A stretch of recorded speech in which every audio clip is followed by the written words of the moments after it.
இன்றைக்கி நான் உங்களுக்கு என்ன காமிச்சு தர போகிறேன்னா, எங்கள் தோட்டத்தில் நிற்கிற ஒரு மரம் தான். அது என்ன மரம்னா, இந்த செர்ரி மரம் தான். இந்த வீடியோ பார்த்துக்கிட்டு இருக்கிற நீங்களும் இந்த மரத்தை வந்து பார்த்துருப்பீங்க. சம்டைம்ஸ் உங்கள் வீட்டிலே வந்து நிற்கலாம். அண்ட் இந்த செர்ரியை தான் நம்ம கடையில் வந்து காசு கொடுத்து வந்து வாங்குகிறோம். அது எத்தனை பேருக்கு தெரியும் அப்படின்னு சொல்லிட்டு காமெண்ட் பண்ணுங்கள். ஃபர்ஸ்ட் இந்த செர்ரி வந்து ஒயிட் கலரில் இருக்கும். அதுக்கப்புறமா இந்த ஒயிட் அண்ட் பிங்கிஷ் கலரில் வந்து சேஞ்ச் ஆகும். நிறைய பேர் இதுலேயுமே வந்து பறித்து வந்து சாப்பிடுவாங்க. ஸோ ஃபைனலாக வந்து இந்த செர்ரி வந்து ரெட்டிஷ் கலரில் வந்து சேஞ்ச் ஆகும். ரெட்டிஷ் கலரில் ஒரு மெரூன் மிக்ஸ்டு ரெட் கலரில் ரொம்ப டார்க் கலரில் வந்து சேஞ்ச் ஆகும். இந்த கலர்லாம் வந்து காய் வந்து சேஞ்ச் ஆகிடுச்சு அப்படின்னா இதை நம்ம வந்து பறித்து வந்து சாப்பிடலாம். லைட்டாக புளிக்கும் அண்ட் லைட்டாக இனிப்புமே வந்து இருக்கும். சாப்பிட்றதுக்கு ரொம்ப டேஸ்ட்டாக இருக்கும்.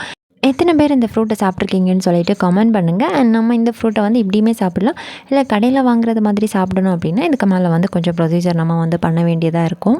அப்கமிங் டேஸில் அந்த வீடியோவுமே நான் வந்து போஸ்ட் பண்ணுறேன். இந்த ஃப்ரூட்டில் நிறைய மெடிசினல் பெனிஃபிட்ஸுமே வந்து இருக்குது. இந்த வீடியோ பார்த்துக்கிட்டு இருக்கிறவங்களுக்கு எத்தனை பேருக்கு இந்த ஃப்ரூட் பிடிக்கும்னு சொல்லிட்டு காமெண்ட் பண்ணுங்கள்.